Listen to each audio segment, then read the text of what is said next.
La elección de los romanos pontífices compete única y exclusivamente a los cardenales de la Santa Romana Iglesia.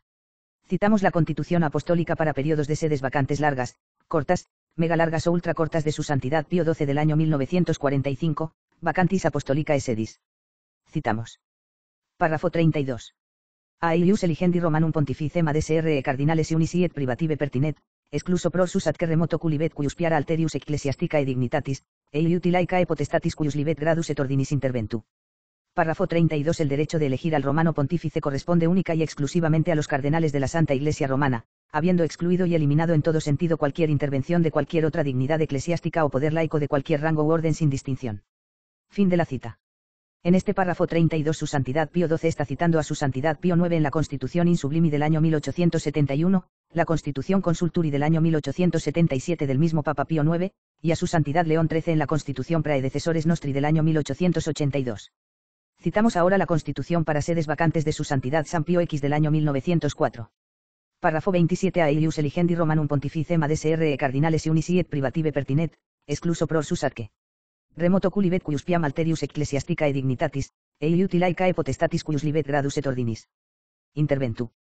Párrafo 27. El derecho de elegir al romano pontífice corresponde única y exclusivamente a los cardenales de la Santa Iglesia Romana, habiendo excluido y eliminado en todo sentido cualquier intervención de cualquier otra dignidad eclesiástica o poder laico de cualquier rango u orden sin distinción. Fin de la cita. En este párrafo 32 su Santidad San Pío X está citando a su Santidad Pío IX en la Constitución Insublimi del año 1871, la Constitución Consulturi del año 1877 del mismo Papa Pío IX, y a su Santidad León XIII en la Constitución Praedecesores Nostri del año 1882. Ahora citamos un fragmento del párrafo 109 de la misma Constitución Apostólica para de su Santidad Pío XII del año 1945, Vacantis Apostolicae Sedis, para periodos sedes vacantes largas, cortas, mega largas o ultra cortas.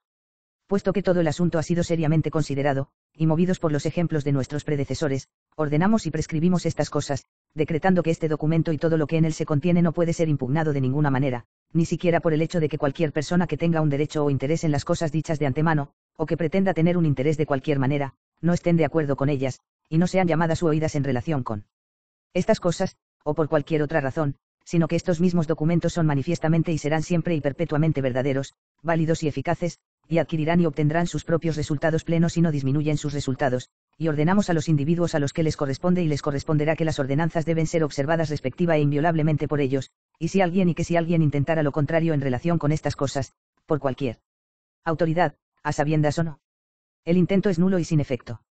Por lo tanto, que no se permita a nadie debilitar esta página de nuestra Constitución, ordenanza, abrogación, mandamiento, orden vinculante, advertencia, prohibición, precepto y voluntad, o que vaya a oír en contra de ella por una empresa imprudente.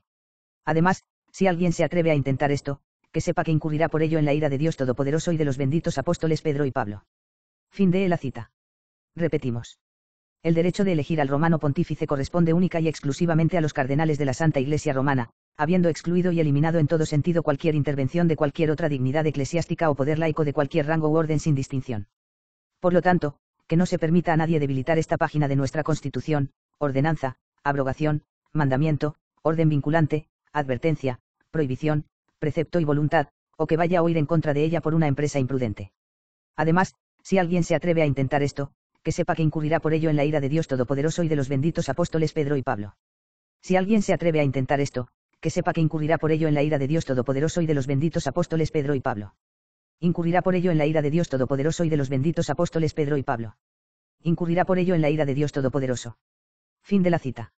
Recordemos que está incluido en el Acta Apostolica Sedis como un documento autorizado, y es una clara indicación de su poder vinculante. Ahora citamos a un autor autorizado por la Santa Iglesia Católica Apostólica y Romana, con imprimatur. Riley, Lawrence J.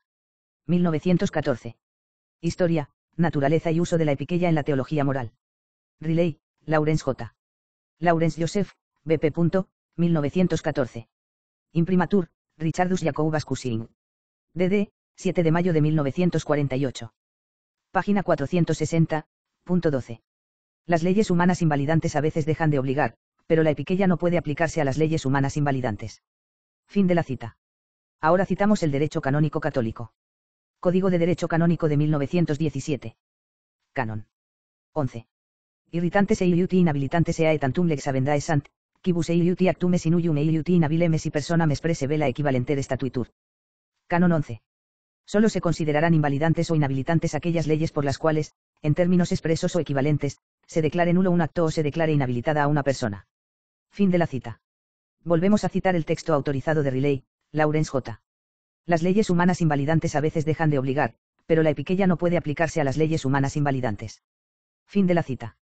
Ahora citaremos el párrafo 32 de la Constitución Apostólica bajo la suprema autoridad de su Santidad Pío XII para sedes vacantes.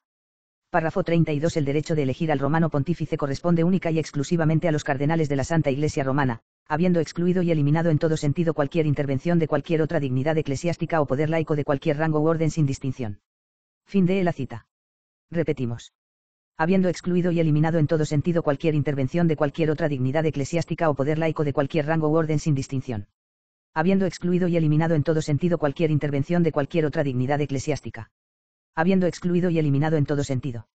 Habiendo excluido y eliminado. Habiendo excluido. Fin de la cita. Volvemos a citar el texto autorizado de Riley, Lawrence J. Las leyes humanas invalidantes a veces dejan de obligar, pero la epiqueia no puede aplicarse a las leyes humanas invalidantes. Fin de la cita. Citamos de nuevo el derecho canónico católico. Canon 11. Solo se considerarán invalidantes o inhabilitantes aquellas leyes por las cuales, en términos expresos o equivalentes, se declare nulo un acto o se declare inhabilitada a una persona. Ahora citamos el párrafo 109 de la Constitución Apostólica para periodos de sedes vacantes largas, cortas, mega largas o ultra cortas.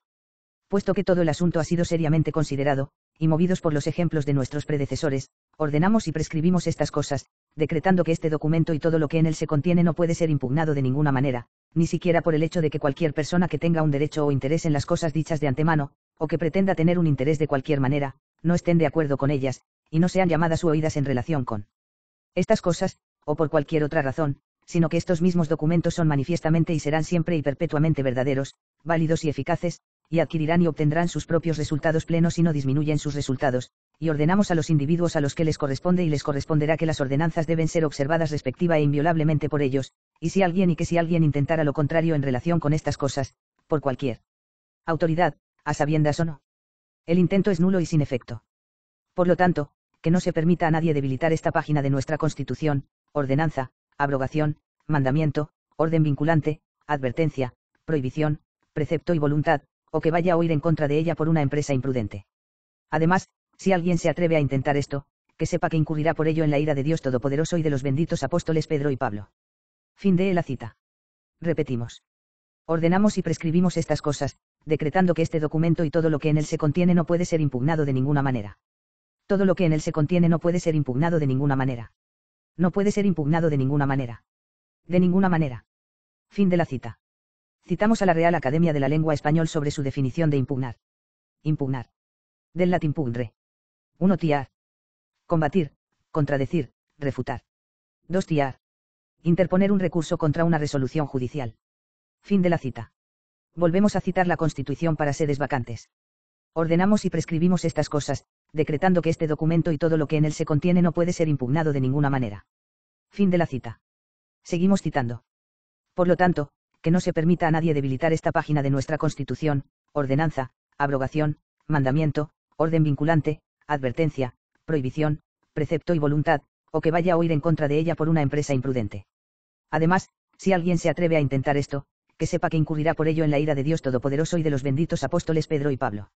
Si alguien se atreve a intentar esto, que sepa que incurrirá por ello en la ira de Dios Todopoderoso y de los benditos apóstoles Pedro y Pablo. Incurrirá por ello en la ira de Dios Todopoderoso y de los benditos apóstoles Pedro y Pablo. Incurrirá por ello en la ira de Dios Todopoderoso. Fin de la cita. Seguimos citando. El derecho de elegir al romano pontífice corresponde única y exclusivamente a los cardenales de la Santa Iglesia Romana. Fin de la cita. Citamos el Código de Derecho Canónico de 1917. Canon 160. La elección del soberano pontífice se rige únicamente por la Constitución Vacante Sede Apostólica, promulgada el 8 de diciembre de 1945 por Pío XII. En las demás elecciones deberán observarse las prescripciones de los siguientes cánones, así como los que puedan ser específicos en cada oficina. Canon 241. Durante la vacante de la sede apostólica, el Sagrado Colegio Cardenalicio y la Curia Romana no tienen otros poderes que los indicados en la Constitución de Pío XII Vacante Sede Apostólica del 8 de diciembre de 1945. Fin de la cita. Citamos el primer canon del Tercer Concilio de Letrán bajo su santidad Alejandro III. En consecuencia, para evitar futuros cismas, se estableció en primer lugar que nadie debía ser considerado pontífice romano a menos que hubiera sido elegido por 2/3 de los cardenales. Fin de la cita. Ya se puede citar a Roberto Bellarmino, Silvestre Fararis o a Francisco Sáa Varela etc., y sus supuestos y especulaciones o ir al cisma de Occidente y a la noche de los tiempos, y más ahora donde solo hay ilícitos, sacrilegos, sin apostolicidad, sin misión, dudosos válidos o inválidos. Y dando por un suponer los supuestos de estos teólogos y que pudiéramos saltarnos una ley invalidante, mediante la epiqueya, saltándonos la suprema autoridad de un papa, que no se puede, la pregunta es la siguiente: ¿dónde están esos obispos consagrados antes del 9 de octubre de 1958 con jurisdicción, misión, apostolicidad, catolicidad que solo un papa verdadero puede darles, que es de derecho divino, que no apostataron en 1965, desde luego que las Maltapal sectas fundadas por el arzobispo de Mountini de Bullarregia, es decir las Maltapal sectas del tucismo no, ahí no están. Por cierto, la rama datesen del cisma tucista en la década de los 90 del siglo XX ya eligió a un falso papa, Víctor von Penzalias Lino II. Debemos obedecer al papa, pues jamás nos sacará del arca de salvación y huir de los falsos pastores que dicen dar pan pero dan ajenjo. Solo nos queda la parusía o que nuestro Señor Jesucristo nos dé un papa mediante un milagro del cielo antes de su venida en gloria y majestad y restituya la iglesia jerárquica militante hoy extinta. Esta restauración solo es pensable actualmente mediante acción sobrenatural y milagrosa de Dios. Nota: la elección de Martín V para finalizar el cisma de Occidente que se debe única y exclusivamente a un cambio en la legislación hecha por el Papa Gregorio XII antes de renunciar, como así nos dice el autor autorizado Francelin, Leon Baptiste, S.J. en su obra con imprimatur del año 1887 Thesis de Ecclesia Christi, Opus Posthumum, brevi praemiso de Eiusdem Vita Commentario, en la página 234. Citamos. Es evidente que en Constanza, tanto en el modo de la elección cuanto a los mismos electores, se establecieron y acaecieron muchas cosas que eran praeter y contra las leyes de la validez de la elección establecidas por la suprema potestad de los romanos pontífices Alejandro III, Gregorio X y Clemente V. Pero esta modificación y suspensión de las leyes de la suprema potestad no pudo haber sucedido sino por la suprema potestad misma del romano pontífice. Fin de la cita.